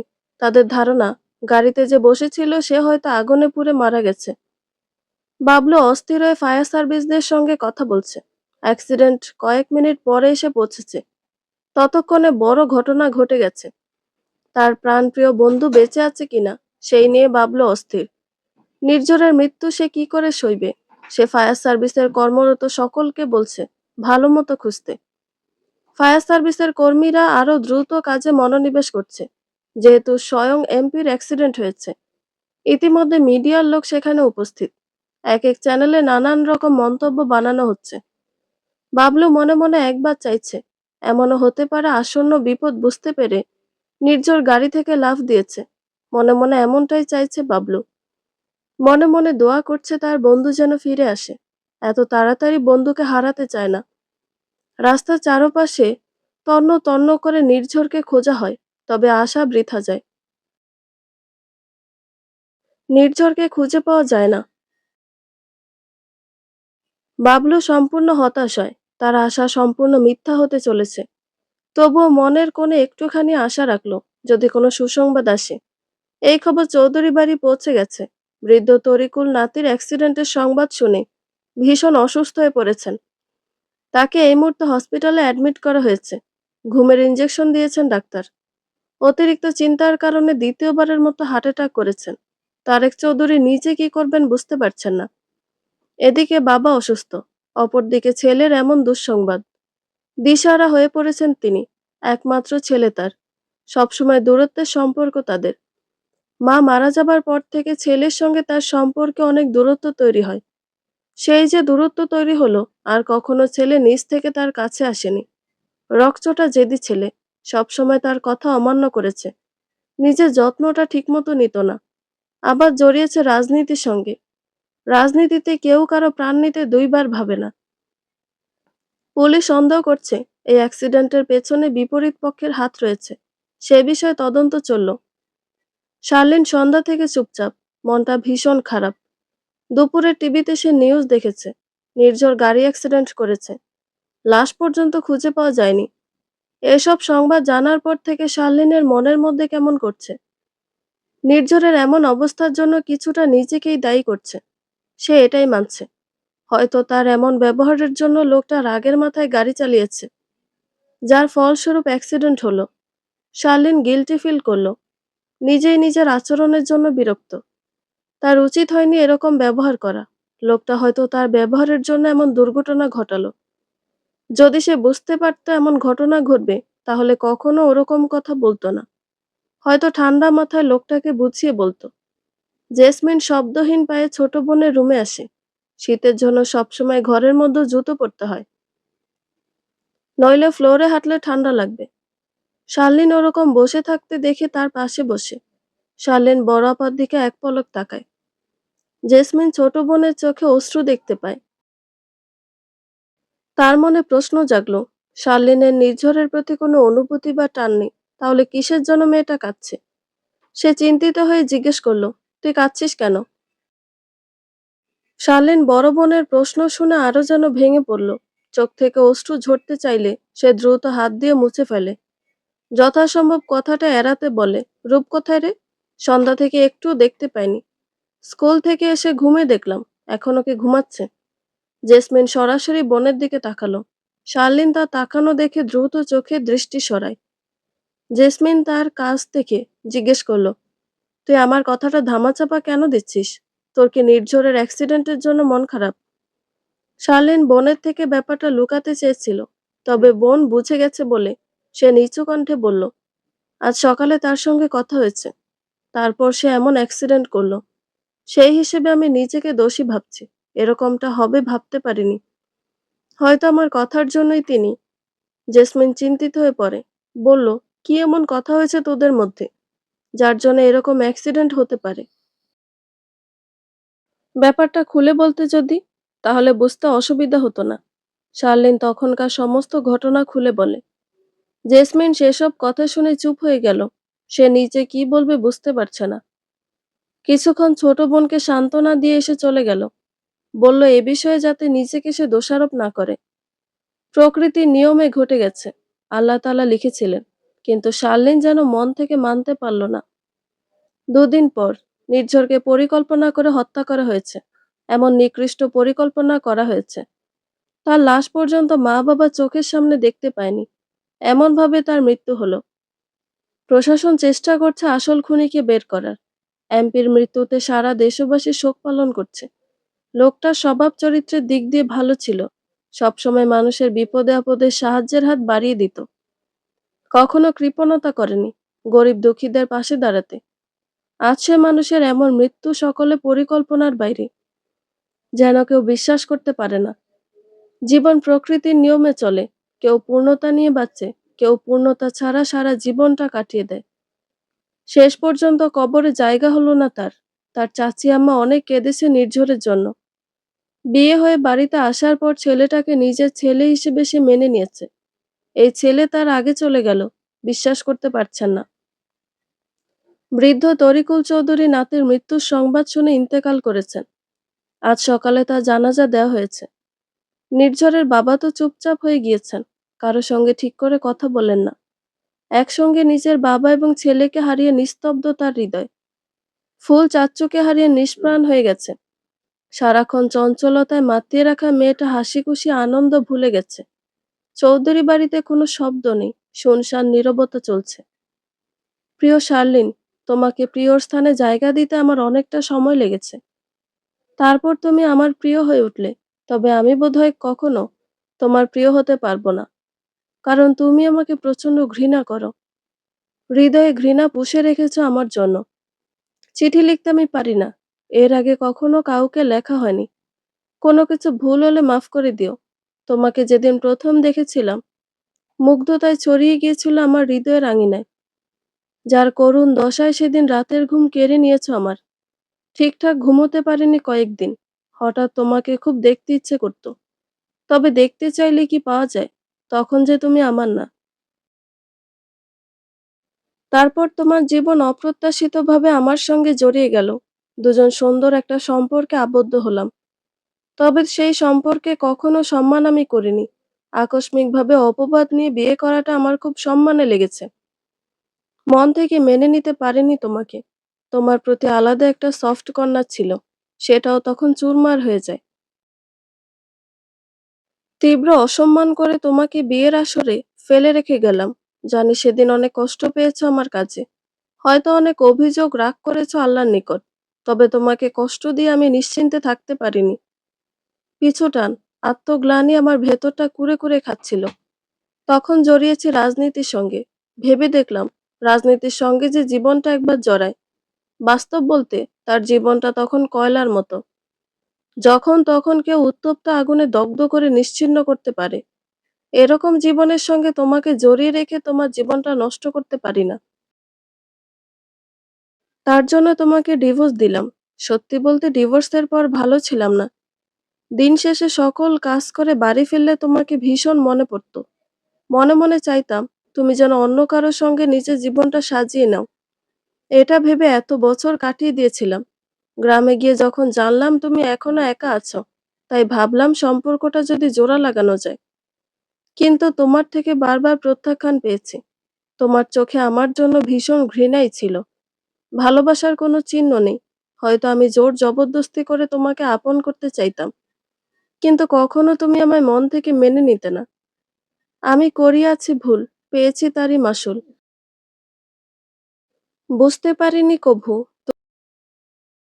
তুমি ছিলে আমার প্রিয়তমা। হারিয়ে খুঁজেছি তোমায় হৃদয়ের আঙিনায়।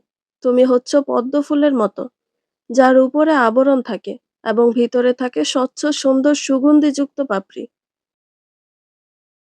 সেই স্বচ্ছ সুন্দর সুগন্ধিযুক্ত পাপড়ির মতো তোমার হৃদয়, যা হারিয়ে আমি বুঝতে পেরেছি তুমি আমার না হওয়া প্রণয়নী পদ্মফুল, যাকে চিনতে না পেরে করেছি আমি জীবনের সবচেয়ে বড় ভুল। তুমি আমার অবহেলার গড়ে ওঠা প্রণয়নী পদ্মফুল। তোমাকে অনেক ভালোবাসি শার্লিন। হুট করে ইচ্ছে হলো চিঠিটা লেখার। জানি না কাল অবধি বাঁচবো কিনা। বেঁচে থাকলে ইনশাল্লাহ দেখা হবে। পারলে ক্ষমা করে দিও আমাকে। ইতি, নির্ঝর চৌধুরী। চিঠি পড়ে কাঁপা কাঁপা হাতে আলমারিতে ধরে রাখলো শার্লিন। প্রতিদিন চিঠিটা নিয়ম করে একবার পড়ে। যতবার সে পড়েছে, ততবারই বুকের মধ্যে তীব্র গ্লানি কাজ করে। বুকের ব্যথা করে। ফাঁকা ফাঁকা লাগে হৃদয়টা। হয়তো মানুষ বুঝতে পারে কাউকে হারিয়ে যাওয়ার পরে। বুঝতে পারে নিজের ভালোবাসার কথা। শার্লিন নিজে বুঝতে পারেনি কখন ঘৃণা ভালোবাসায় রূপান্তরিত হয়েছে। নির্ঝরের মৃত্যুর পর সে হাউমাউ করে কেঁদেছে, বদ্ধ ঘরে নিজেকে আটকে রেখে। নির্ঝরের এমন অবস্থার জন্য নিজেকে দায়ী করেছে। 7 দিন পর বাবলু এসে তাকে এই চিঠিটা দিয়ে যায়। সেই চিঠি দীর্ঘ 20 বছর ধরে শার্লিন আগলে রেখেছে। তার মৃত্যু অবধি আগলে রাখবে। চিঠি লেখা অনেকটা পুরনো হয়ে গেছে। কলমের কালি কাগজের সঙ্গে মিশে গেছে। শার্লিনের মা বাবা পৃথিবীতে নেই। অনেক আগে ইন্তেকাল করেছেন। এখন শুধু শার্লিন একা জীবন কাটাচ্ছে। নির্ঝরের চিঠিটা আঁকড়ে ধরে শার্লিন দরজা খুলে বাহিরে আসে। জ্যোৎস্নার আলোয় চারপাশ পরিপূর্ণ। ধীরে ধীরে শব্দবিহীন পায়ে আজও সে পুকুর পাড়ে বসল। পুরনো পুকুর পাড়। আজকাল এখানে যাতায়াত কম চলে। শ্যাওলা পড়ে আছে সিঁড়ির উপর। পুকুরের পানি থই থই করছে। পরিপূর্ণ চাঁদের প্রতিবিম্ব পানির উপরে ঝলমল করছে। এমন প্রকৃতির সৌন্দর্য দেখেও শার্লিন যেন খুশি হতে পারল না। আজ 25শে ডিসেম্বর, নির্ঝরের মৃত্যুবার্ষিকী। 20 বছর আগে 25শে ডিসেম্বর নির্ঝর মৃত্যুবরণ করেছে। আজকের দিনটা হিসাব করে শার্লিন নিজেকে দায়ী করে। যদি সেদিন ওই লোকটার আবদারগুলো ফিরিয়ে না দিত, নিশ্চয়ই লোকটা আজকে বেঁচে থাকতো। হয়তো জোর করে দুজন আপন হতে পারত না, কিন্তু দুই প্রান্তে থেকে মনে ভালোবাসতো। নির্ঝরের মৃত্যুর পর তাকে নিয়ে অতিরিক্ত ভাবতে ভাবতে শার্লিন এখন ভালোবাসে। ক্ষমা করে দিয়েছে অতীতের সব ভুলগুলো। নামাজের পর মোনাজাতে হাত তুলে মা বাবার পাশাপাশি নির্ঝরের জন্য দোয়া করে। শাড়ির আঁচল বাতাসে মৃদু দুলছে। শার্লিন পানিতে পা ভিজিয়ে বসে। আপন মনে ভাবতে থাকে অনেক কথা। চোখ থেকে গড়িয়ে পড়া অশ্রুকণা, তবে এখন আর মুছে ফেলার প্রয়োজন নেই। শার্লিন আপন মনে বিড়বিড় করে বলল, তোমাকে কত ভালোবাসি বলা হলো না। হৃদয়ে জমা কথাগুলো বন্দী হয়ে রইল হৃদয়ের এক কোণে। ভালো আছো নিশ্চয়ই আমাকে ছেড়ে। আমি যে ভালো নেই তোমায় ছাড়া। নিজের জীবনটা গুছিয়ে নিতে পারিনি তোমার জন্য। বাবা আসলে ঠিক কথা বলেছিল, যাতে তোমাকে একবার ক্ষমা করে দিই। উচিত ছিল তোমাকে ক্ষমা করা, তখন করতে পারিনি। তবে এখন ক্ষমা করে দিয়েছি। আজ চিৎকার করে বলতে ইচ্ছে করছে, 20 বছর আগে যে মেয়েটা তোমায় ঘৃণা করত, 20 বছর পরে অসম্ভব ভালোবাসে আর সারা জীবন ভালোবেসে যাবে। যতদিন পর্যন্ত পৃথিবীর বুকে নিঃশ্বাস নিতে পারবো, আমি তোমায় ভালোবাসবো। ভালোবাসি তোমায়। সত্যিই আমি হয়ে উঠতে পারলাম না তোমার প্রণয়িনী পদ্মফুল। বন্ধুরা, গল্পটি ভালো লেগে থাকলে একটা লাইক করে দিবেন এবং গল্প সম্পর্কে কোনো মতামত জানানোর থাকলে কমেন্ট করতে পারেন।